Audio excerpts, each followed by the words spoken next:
बिस्मिल्लाहिर्रहमानिर्रहीम अस्सलाम वालेकुम काशकार भाइयों। साबका जो गंदम की फसल थी 2022 और 23 की जो पैदावार थी, उनमें कौन सी वैरायटियों ने अच्छा परफॉर्म किया और आइंदा के सीज़न के लिए जो हम आपने 2023 और 24 के लिए गंदम लगानी है, तो वो कौन सी वैरायटी काश करें जिसकी हम भरपूर पैदावार लें। तो सबसे पहले थोड़ा सा पुरानी वैरायटियों पे जो तज्जिया है कि उनमें से किस वैरायटी में कैसे परफॉर्म किया, उस पर बात करते हैं।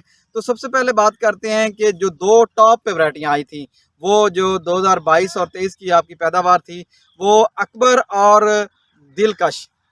अकबर 2019 और दिलकश 2021, ये सबसे अच्छी पैदावार देने वाली दो वैरायटियाँ थी। ये मेरी पसंदीदा भी हैं और वाकई इन्होंने बहुत परफॉर्म किया। इनकी जो पैदावार है 60 से 65 मन, बल्कि कहीं कहीं पे ये 70 मन तक भी पहुंची है। तो लिहाजा मेरी रिकमेंडेशन ये है कि नेक्स्ट ईयर आपने यानी अगले साल जब आप 2023 और 24 की फसल लगा रहे होंगे, तो मैं आपको मशवरा दूंगा कि इन दो वैरायटियों में से ज़रूर लगाएं। और इसके अलावा बाकी जो वैरायटियाँ थी, जिसमें आपका ये फ़ख्रे बक्कर है या बक्कर स्टार है, ये उसके ऊपर तीसरा चौथा नंबर आता है इनका, यानी ये 45 से 50-55 मन तक ये वैरायटियाँ भी आई हैं। इसके बाद जो दूसरी वैरायटियाँ था, जिसको नवाब सादक 2021 ये वैरायटी थी, ये वैरायटियाँ इन्होंने ख़ास इतना परफॉर्म नहीं किया। ये 35-40 मन के करीब इनकी पैदावार आई है, यानी कि मैं इनको ज़ाती तौर पर खुद पसंद नहीं करता ये, लेकिन इलाके में इन्होंने कोई अच्छा परफॉर्म नहीं किया।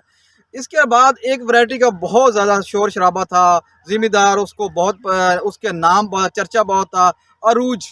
तो अरूज वैरायटी ने भी कोई ख़ास परफॉर्म नहीं किया। इसी तरह गाज़ी थी, गाज़ी 19, वो भी तकरीबन ऐसे कहें कि अब उसकी भी छुट्टी हो गई है, वो नेक्स्ट ईयर आप उसको भी निकास करें। तो बुरानी इलाकों के लिए, जहाँ पे ये हमारे रावलपिंडी डिवीज़न पे आपने जो बुरानी इलाके की वैरायटी है वो बुरलाग है, तो बुरलाग लगाएंगे बुरानी इलाके वाले, और ये सबसे बेस्ट वैरायटी है। इसके अलावा वैरायटियाँ अगर गिनना चाहें तो बहुत सारी वैरायटियाँ हैं, लेकिन जो मैंने आपको जो तजिया बताया है, ये एक फील्ड से जो रिपोर्ट्स थी उनके मुताबिक ये आपको मैं इंफॉर्मेशन दे रहा हूँ, मालूमात दे रहा हूँ।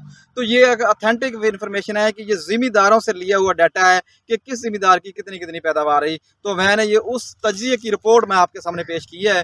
तो इसकी रोशनी में मेरा वही रिकमेंडेशन है कि आप अकबर और दिलकश लगाएं और इंशाल्लाह भरपूर पैदावार लेंगे। बाकी कोई नई वैरायटी है, अगर ट्रायल करना चाहते हैं तो वो 1-2 एकड़ पे लगा लें, लेकिन ज़्यादा एकड़ पे नई वैरायटी नहीं लगानी चाहिए, ताकि उसका ये होता है कि आपको कहीं धोखा ना दे, क्योंकि नई वैरायटी या तो बहुत अच्छा क्लिक करती है या आपको नुकसान भी कर सकती है। तो लिहाजा आपने हमेशा जो महकमे की रिकमेंडेशन तजर्बाशुदा वैरायटी है वो काश करें और भरपूर पैदावार लें।